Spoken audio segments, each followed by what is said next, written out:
Assalamualaikum warahmatullahi wabarakatuh. Hari ini kita akan membahas terkait dengan penawaran atau supply. Pertama, kita akan bahas pengertian dari penawaran. Apa itu penawaran? Penawaran adalah jumlah barang dan jasa yang direncanakan oleh produsen untuk dijual pada harga tertentu dan pada jangka waktu tertentu. Jumlah barang yang akan dijual oleh produsen pada tingkat harga tertentu dan periode waktu tertentu. Kemudian di dalam pembahasan penawaran ini, kita harus tahu juga apa hukum dari penawaran. Hukum penawaran berbunyi, jika hal-hal lain tetap sama atau ceteris paribus, semakin tinggi harga suatu barang, maka semakin banyak jumlah barang yang ditawarkan. Sebaliknya, semakin rendah harga suatu barang, maka semakin sedikit jumlah barang yang ditawarkan. Dari pengertian atau dari bunyi hukum penawaran ini, kita bisa mengambil kesimpulan bahwa antara harga barang dengan jumlah barang yang ditawarkan itu dia memiliki hubungan yang positif. Maksudnya adalah jika satunya naik, ya jika harga barang naik, maka jumlah yang ditawarkan juga naik. Sebaliknya, jika harga barang turun, maka jumlah barang yang ditawarkan juga turun. Dan eh, kalau kita membahas tentang penawaran ini, maka sudut pandang kita adalah sebagai produsen gitu.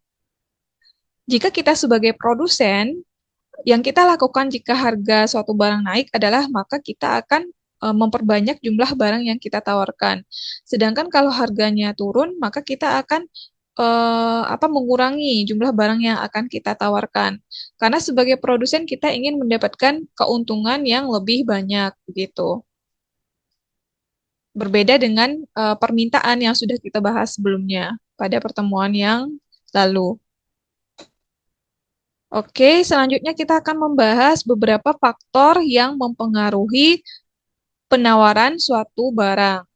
Faktor pertama yang mempengaruhi penawaran suatu barang adalah harga barang itu sendiri, di mana harga barang ini eh, biasanya kalau misalnya harga barangnya tinggi, biasanya akan mendorong produsen untuk memasok lebih banyak barang.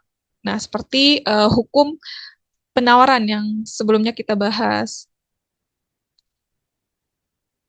Kemudian yang kedua ada biaya produksi. Kalau biaya produksi ini terkait dengan biaya bahan baku, biaya tenaga kerja.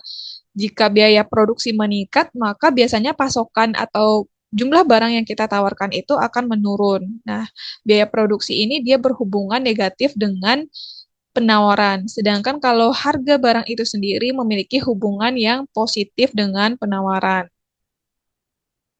Ini berhubungan positif tadi ya, karena jika harga barangnya naik, maka jumlah barang yang ditawarkan juga naik. Sedangkan biaya produksi berhubungan negatif. Jika biaya produksi kita meningkat, maka jumlah barang yang kita tawarkan akan menurun. Kemudian yang ketiga adalah teknologi. Biasanya teknologi ini juga akan meningkatkan jumlah barang yang akan kita tawarkan, sehingga dia berhubungan positif. Selanjutnya yang keempat adalah jumlah pemasok atau jumlah produsen. Kalau semakin banyak jumlah produsen, maka jumlah barang yang ditawarkan juga akan meningkat. Maka ini juga akan berhubungan positif. Selanjutnya adalah ekspektasi harga di masa depan atau di masa yang akan datang. Jika pemasok mengharapkan harga akan naik di masa depan, maka mungkin mereka akan menahan pasokan saat ini. Mereka akan menjual pasokan itu nanti di harga yang lebih tinggi di masa yang akan datang, begitu. Di mana ekspektasi harga di masa depan ini akan berhubungan negatif ya. Kalau misalnya harga di masa depan itu lebih tinggi, maka jumlah yang ditawarkan saat ini akan dikurangi karena produsen memilih akan menjual barang tersebut di masa depan karena harganya lebih tinggi. Kemudian selanjutnya adalah government policies atau kebijakan pemerintah. Kebijakan pemerintah ini terkait dengan pajak, subsidi yang dapat mempengaruhi pasokan. Misalnya subsidi. Kalau subsidi itu bisa membantu produsen ya untuk meningkatkan jumlah pasokan karena subsidi ini kan artinya bantuan dari pemerintah. Jadi kalau subsidi itu dapat meningkatkan pasokan. Subsidi bisa berhubungan positif, sementara pajak, kalau pajak itu kan sesuatu yang dikenakan ya kepada produsen atau perusahaan, yang mana kalau pajak itu dia akan mengurangi pasokan. Jadi ini tergantung ya subsidi atau pajak gitu. Kalau subsidi dia itu berhubungan positif, dapat meningkatkan jumlah barang yang ditawarkan atau penawaran, sedangkan kalau pajak dia berhubungan negatif atau mengurangi jumlah pasokan. Selanjutnya adalah natural condition atau kondisi alam. Kondisi alam ini bisa cuaca atau perubahan iklim atau bencana alam yang dapat mempengaruhi pasokan, terutama dalam sektor pertanian. Itu sangat bergantung kepada natural condition atau kondisi alam. Kemudian yang selanjutnya adalah persaingan atau competition, di mana tingkat persaingan di pasar ini dapat mempengaruhi seberapa banyak pasokan tersedia ya di pasaran. Selanjutnya adalah yang terakhir ukuran pasar. Ukuran pasar ini juga mempengaruhi jumlah barang yang ditawarkan atau jumlah penawaran. Jika ukuran pasarnya besar, biasanya penawaran barangnya itu lebih banyak. Kalau ukuran pasarnya itu kecil, maka jumlah penawaran di pasar itu juga biasanya kecil gitu. Selanjutnya, kita akan membahas terkait dengan persamaan kurva penawaran, di mana fungsi dari penawaran itu adalah QS sama dengan A ditambah BP. Di mana QS ini adalah jumlah barang yang ditawarkan, P adalah harga dari suatu barang, A merupakan intercept atau jumlah barang yang ditawarkan ketika harganya adalah 0. Kemudian B ini adalah koefisien. Nah, untuk tandanya positif, ini menunjukkan bahwa harga dengan jumlah barang yang ditawarkan itu dia berhubungan positif. Itu ya, di sini. There is usually a positive relationship between price and quantity supplied. Jadi ada, kalau di penawaran, hubungan antara harga dan juga jumlah yang ditawarkan itu dia berhubungan positif, di mana ini berkebalikan dengan permintaan yang sudah kita bahas sebelumnya. Nah, selain hukum penawaran, fungsi penawaran, kita juga akan membahas terkait dengan schedule penawaran atau supply schedule ya. Schedule penawaran ini merupakan tabel yang memperlihatkan hubungan antara harga dengan jumlah barang yang ditawarkan. Dicontohkan di sini adalah harga tepung dan jumlah tepung yang ditawarkan. Dari schedule ini kita bisa melihat adanya hukum penawaran. Jika harganya itu turun di sini dari 7.000 turun menjadi 6.000 sampai menjadi 3.000, maka jumlah tepung yang ditawarkan juga akan menurun begitu. Karena produsen tujuannya itu adalah untuk mendapatkan keuntungan yang lebih. Jadi ketika harganya naik, jumlah barang yang ditawarkan itu banyak, sedangkan jika harganya semakin menurun, maka jumlah yang ditawarkan juga semakin menurun. Nah, jika kita pindahkan schedule penawaran ini ke dalam kurva yang kita sebut dengan kurva penawaran, yang mana di sumbu horizontal adalah jumlah barang yang ditawarkan, sedangkan di sumbu vertikal adalah harga.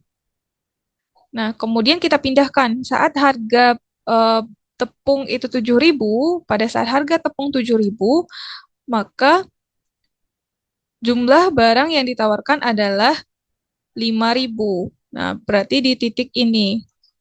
Kemudian pada saat harga tepung adalah 6.000, maka jumlah tepung yang ditawarkan adalah 4.000. 6.000 Di sini 4.000. Kita gabungkan garisnya. Kemudian sampai ke bawah kita gabungkan semuanya. Terakhir pada saat harga tepung 3.000, maka jumlah tepung yang ditawarkan adalah 1.000. Di titik ini, setelah kita mendapatkan titik-titiknya semuanya, maka kita gabungkan titik tersebut. Maka inilah yang kita sebut sebagai kurva penawaran yang dilambangkan dengan S supply. Inilah yang merupakan kurva penawaran. Nah, selanjutnya dikenal juga dengan adanya penawaran pasar atau market supply or aggregate supply atau penawaran pasar. Kalau penawaran pasar itu merupakan gabungan dari penawaran-penawaran individu atau penawaran produsen ya.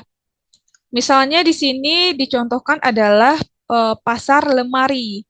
Nah, di mana produsennya itu ada Pak Junaidi, Pak Saleh, dan juga selanjutnya penawaran pasar ini merupakan gabungan antara penawaran Pak Junaidi dengan penawaran Pak Saleh gitu. Pada saat harga 6.000, maka penawaran pasarnya adalah gabungan dari penawaran Pak Junaidi dengan Pak Saleh. 20 ditambah 25 yaitu 45. Kemudian pada saat harga lemari 500.000, maka penawaran pasarnya adalah penambahan dari penawaran Pak Junaidi dengan Pak Saleh, yaitu 15 ditambah 20 yaitu 35. Begitu juga seterusnya. Pada saat harga lemari 300.000, maka jumlah jumlah penawaran pasar adalah 5 ditambah 10 yaitu 15. Dan untuk kurva penawaran pasar itu kita buat dulu penawaran individunya, yaitu penawaran Pak Junaidi dan juga Pak Saleh. Seperti kita membuat penawaran pada slide sebelumnya. Kita pindahkan harganya masing-masing ya ke sumbu vertikal dan jumlah yang ditawarkan ke sumbu horizontal. Yaitu contohnya di sini Pak Junaidi pada harga 600.000, maka jumlah penawarannya adalah 20. Di titik ini pada saat harga 600, 20. Kemudian pada saat harga 500.000, maka jumlah penawaran Pak Junaidi 15.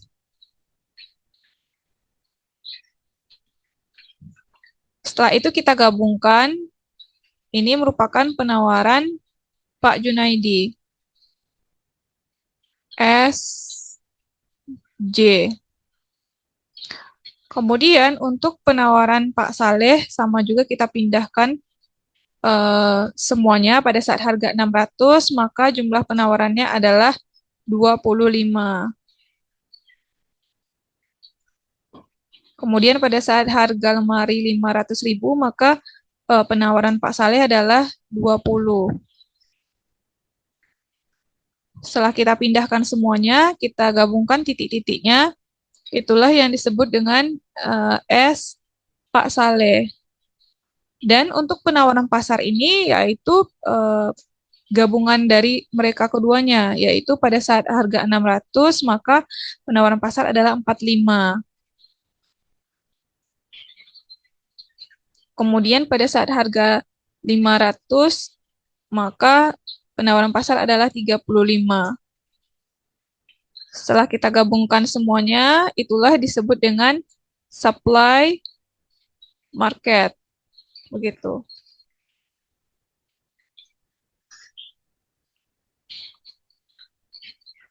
Nah, selanjutnya untuk penawaran ini juga sama seperti permintaan, ada yang namanya movement along the supply curve atau pergerakan sepanjang kurva penawaran. Jadi, kurva penawaran itu dia terjadi pergerakan di sepanjang kurva penawaran. Ini kurva penawaran atau yang dilambangkan dengan S. Kemudian terjadi pergerakan dari titik A, dia bergerak ke titik B, atau dari titik A dia bergerak ke titik C, begitu. Biasanya pergerakan di sepanjang kurva penawaran ini terjadi karena adanya perubahan harga. Jika harga barang itu berubah dari P ke P1, maka akan terjadi pergerakan di sepanjang kurva penawaran. Dari awalnya penawaran itu di titik A, maka dia akan bergerak ke titik B. Karena jika harga suatu barang itu kan meningkat ini dari titik P ke titik P1, harga barang meningkat, maka jumlah barang yang ditawarkan juga akan meningkat. Yang awalnya di titik Q, dia akan meningkat ke Q1. Begitu pula sebaliknya, jika harga suatu barang itu turun dari P menjadi P2, maka jumlah barang yang ditawarkan juga akan menurun dari Q menjadi Q2, atau dari titik A, kurva penawaran itu akan bergerak ke titik C, begitu. Dapat kita simpulkan bahwa pergerakan sepanjang kurva penawaran ini terjadi karena adanya perubahan pada harga barang tersebut.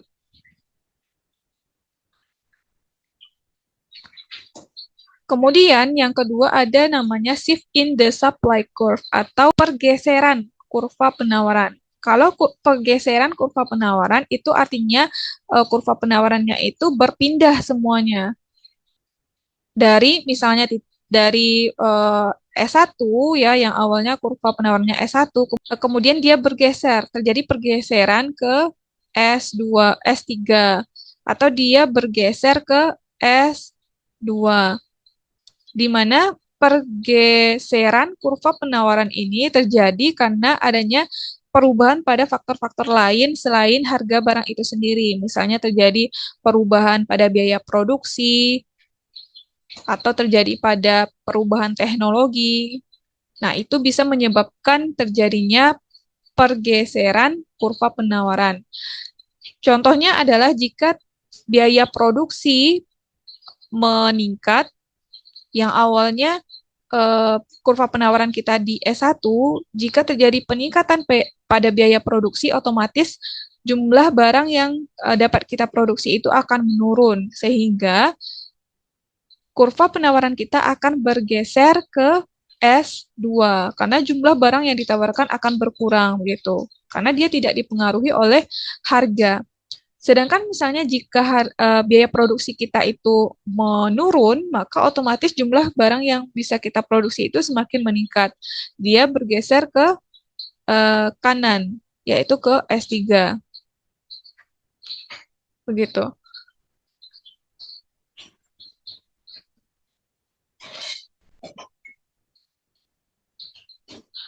Di sini ada contoh terkait dengan fungsi kurva penawaran. Jika harga dari barang X adalah Rp5, kemudian jumlah yang ditawarkan adalah 5 unit, dan kemudian jika harga barang itu meningkat menjadi Rp15, kemudian jumlah barang yang ditawarkan meningkat juga menjadi 55 unit, buatlah atau tentukan fungsi penawaran dari barang tersebut. Silakan teman-teman kerjakan latihan ini untuk sebagai latihan terkait dengan fungsi penawaran. Oke, sekian video terkait dengan penawaran. Semoga video ini bermanfaat. Assalamualaikum warahmatullahi wabarakatuh.